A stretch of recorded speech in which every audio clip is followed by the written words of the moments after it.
안녕하세요, 여러분. 배당부자입니다. 이번 주 금요일 코스피가 많이 하락하면서 여러분 모두 놀라시지 않았을까 싶습니다.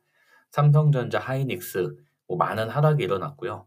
화면에서 보시다시피 대부분 종목이 파랗게 큰 하락을 나타냈습니다. 제가 주로 투자하고 있는 금융주도 하락을 했지만 KB금융은 3%, 우리금융은 0.7% 이렇게 떨어지면서 다른 업종보다는 하락폭이 좀 크지는 않았는데요. 최근 한 달간 상황을 보아도 금융주는 KB금융은 13%, 우리금융은 5.7% 상승하면서 상대적으로 한 달간 상승세를 이어오고 있는 상황입니다. 이제 다시 배당주의 시간이 돌아오는 게 아닌가 그런 생각이 들고 실제로 이번 주부터 그런 기사가 많이 나오고 있는데요. 이런 내용이 있습니다. 고배당 ETF가 정책 모멘텀을 등에 업고서 훨훨 날고 있다.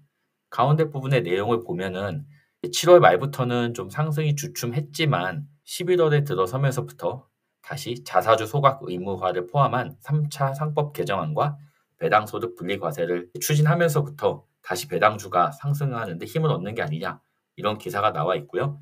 우측에 보시면 많은 고배당 관련 ETF 6%에서 10%까지 상승하는 모습을 보여주고 있습니다.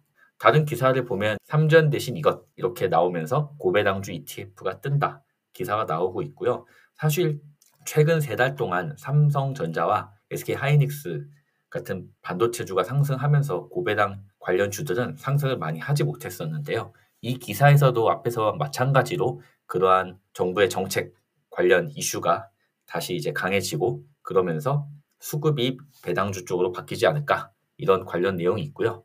그래서 오늘은 이런 배당주 관련 ETF에 대해서 한번 알아보기로 하겠습니다.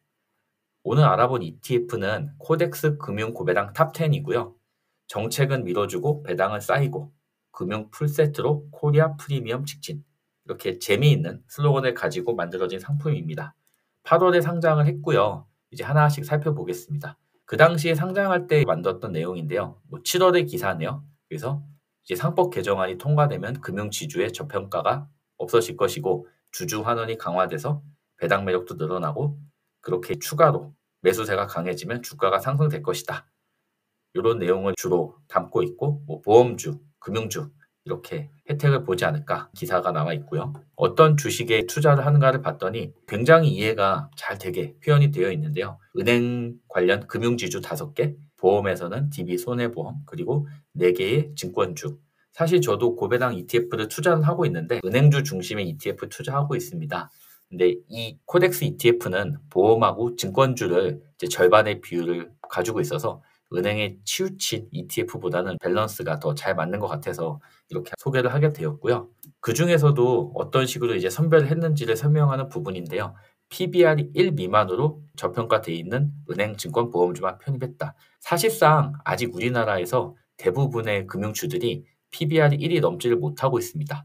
그래서 한 주당 가지는 장부 가격보다도 못한 평가를 받고 있다는 얘기인데요. 그래서 이렇게 PBR을 좀 참고해서 선별을 했고 그리고 이게 또 굉장히 중요한데요. 회사가 지속적으로 성장을 하는지를 보는 부분인데 그래서 연평균 매출액과 영업이익을 기준으로 그렇게 설정을 했습니다. 배당을 많이 주려면 간단하죠. 돈을 많이 벌면 됩니다. 그리고 회사에서 그런 의지가 있어야 되고요. 그래서 화면으로 봤을 때 2020년부터 2024년까지 꾸준하게 매출과 영업이익이 성장하는 기준으로 종목을 골랐다는 내용이고요. 그리고 실제로 그런 종목들이 돈을 잘 버는지를 ROE, 자기 자본 수익률로 한번 확인을 해봤는데 코스피 평균이 6.5이고요. 최근에 이제 부진한 철강, 에너지, 화학은 4.8, 3.7 이렇게 좀 낮은 부분이고 왼쪽에 보시면은 증권, 은행, 보험이 거의 반도체와 비슷한 수준으로 ROE를 보여주고 있고요. 사실 올해 실적이 많이 좋아져서 반도체는 저거보다 더 높아지지 않을까 생각은 드는데 앞에서 설명했던 기준을 가지고 뽑아낸 금융 고배당 탑10만 봤을 때는 11.2%로 웬만한 우리나라에 있는 산업 중에서는 거의 가장 높은 ROE를 보여주지 않나 이렇게 이해가 됩니다. 그래서 은행 하면은 저희가 맨날 가서 예금 적금만 들어서 되게 재미없는 산업이라 생각했지만 생각보다 돈을 잘 법니다, 여러분. 그리고 보험도 마찬가지고요. 그래서 여러분이 가지고 있던 금융주에 대한 생각을 한번 좀 바꿔보는 건 어떨까 그런 생각도 들고요.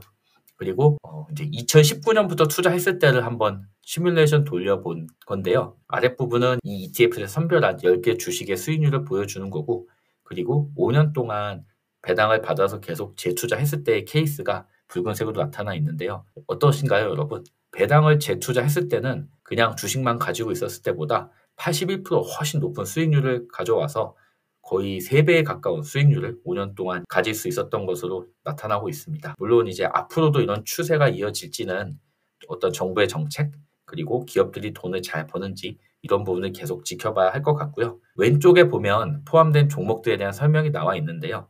가운데 부분은 우리나라에서 배당을 많이 주는 주식들, SK텔레콤, 그리고 뭐 삼성카드 이런 회사들, 뭐 기아 현대차, 자동차 업종까지 전반적으로 많이 나와 있지만 저희가 보고 있는 이 ETF는 금융 쪽에서도 고배당 관련 기업만 뽑아냈다. 이렇게 설명을 해주고 있습니다. 그래서 은행, 증권, 보험을 총망라한 고배당 풀세트다. 이렇게 이해를 하시면 될 것 같고요. 하나 재밌는 게 이 상품은 동일한 상품으로 커버드콜 상품이 하나 만들어져 있습니다. 그래서 커버드콜 상품으로 배당을 한번 받고 지금 저와 함께 보시는 상품으로 또 배당을 한번 받고 그래서 월 2번 배당을 받을 수 있게 이렇게 설계를 해놨고요. 커버드콜 상품은 나중에 한번 알아보는 기회를 만들도록 하겠습니다. 어떤 상품에 이제 투자를 하고 있나 한번 살펴보면 오른쪽에는 상장 당시고 가운데 부분은 현재 이제 가지고 있는 종목과 비율이고요. 종목은 하나도 변하지 않았습니다. 그래서 가장 많은 비중은 KB금융, 그리고 가장 낮은 비중은 키움증권에 가지고 있고요. 이제 8월에 상장을 해서 지금까지 대략 3개월 정도 지났는데요. 자, 어땠을까요? 투자 손익이. KB금융 같은 경우는 이제 20%대의 수익이 벌써 발생했고요. 가장 낮은 8%는 이제 DB손해보험, 그리고 비중이 낮은 키움증권 같은 경우는 28%, 상당히 많이 상승을 했습니다. 그리고 저 배당부자 같은 경우는 이 중에서 제가 쭉 투자하는 종목이 있는데요. 하나금융지주, 우리금융지주, DB손해보험 이렇게 개인적으로 또 투자를 하고 있습니다. 이렇게 10개 종목의 평균을 내보면 상장 이후 지금까지 거의 14% 정도의 수익률이 나타나고 있고요. 그리고 한번 비교해보면 비슷하게 은행에만 투자를 하고 있는 타이거은행 고배당 플러스보다는 살짝 높은 수익률을 보여주고 있고요. 코스피 200에 투자를 하는 코덱스 200하고 비교를 해보면 거의 한 20% 정도 차이가 나는 수익률을 보여주고 있습니다. 아랫부분에 표시한 박스를 보면은 이 부분은 여러분 다 잘 아시겠지만 최근에는 삼성전자와 SK하이닉스가 워낙 상승을 많이 해서 코스피 평균 전체를 끌어올렸고요. 그 과정에서 이제 금융 주식들은 좀 많이 소외가 됐었습니다. 그리고 11월 들어서 다시 이제 상승을 하는 모습이 보여지고 있고요. 자, 앞으로 어떻게 될지 저도 금융주를 많이 가지고 있기 때문에 좀 기대가 되는 부분이긴 합니다. 이 상품은 8월에 상장이 되었고 11월에 처음으로 이제 분배금을 지급했고요. 주당 28원의 세전 분배금을 지급했습니다. 그래서 0.24% 정도 지급을 해서 대략 연 기준으로 환산을 하면 2.9% 정도 이제 연간 분배율이 예상이 되는데 하나 중요한 거는 아직 이 상품이 출시하고 나서 기업들이 기말 배당을 실시하지 않았습니다. 기말 배당은 내년 초에 뭐 대략 3월에서 5월 사이에 많이 실행을 하는데요. 그러다 보니까 이 ETF는 출시하고 나서 아직 배당을 받지 못한 상태이기 때문에 뭐 일부 분기 배당은 받았습니다. 아마도 내년이 가면 지금보다는 분배율이 훨씬 올라가지 않을까 그렇게 좀 생각이 되고요. 그래서 지금은 분배율 자체보다는 이제 어떤 기업들에 투자하고 있는지를 더 관심 있게 보는 게 중요하다고 생각이 듭니다. 그리고 대부분 비슷한 유형의 고배당 ETF들이 지금 한 3% 후반에서 4% 초반 정도의 분배금을 지급하고 있기 때문에 내년 정도 가면은 이제 코덱스 금융 고배당 탑 10도 비슷한 수준의 분배금을 받을 수 있지 않을까 조심스럽게 예상을 해보겠습니다. 그리고 앞에서 잠깐 얘기 드렸지만 이 상품은 커버드콜 상품이 있습니다. 그래서 가운데 보시면은 코덱스 금융 고배당 탑 10 타겟 위클리 커버드 콜이 있는데 한 가지 재밌는 거는 보통은 이렇게 기초 지수가 패시브로 설계된 고배당 ETF가 먼저 나오고 그리고 시간이 지나서 커버드 콜 상품이 나오는데 이번에 코덱스 같은 경우는 커버드 콜이 먼저 나오고 기초 지수 상품이 나중에 나왔습니다. 그래서 위에 수익률을 한번 보시면 커버드 콜 상품 같은 경우는 이미 6개월 이상 운용이 되어서 순자산도 5천억 이상이 확보되어 있고요. 금융고배당 탑10 같은 경우는 이제 한 3개월 정도 운영이 되었고 순자산은 2,300억 정도 이렇게 차이가 나고 있고요.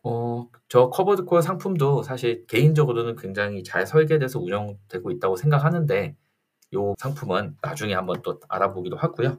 자, 그래서 이 상품에 대해서 저는 이렇게 생각합니다. 금융주에 투자를 하고 싶다. 근데 어떤 종목에 투자를 해야 할지 내가 모르겠다 하면은 이 ETF가 이제 앞에서 보았지만 은행, 보험, 증권 다 골고루 포함하고 있기 때문에 굉장히 좋은 ETF가 될 수 있다 이렇게 생각이 들고요. 그리고 정부에서는 11월에 이제 상법 개정 그리고 배당 분리 과세 이 부분에 강력하게 밀어붙일 것이기 때문에 그리고 이걸 통해서 이제 코스피의 상승을 계속 가져갈 수 있는 어떤 정책적인 뒷받침을 하려고 합니다. 그래서 이런 부분에 있어서 이제 자금이 이동하는 부분을 고려해서 투자하고 싶다면 굉장히 좋은 선택지가 될 수 있다고 생각이 들고요. 그리고 월배당 상품이기 때문에 매달 배당을 받아서 다시 추가로 투자를 하는 그런 재미를 가질 수 있습니다.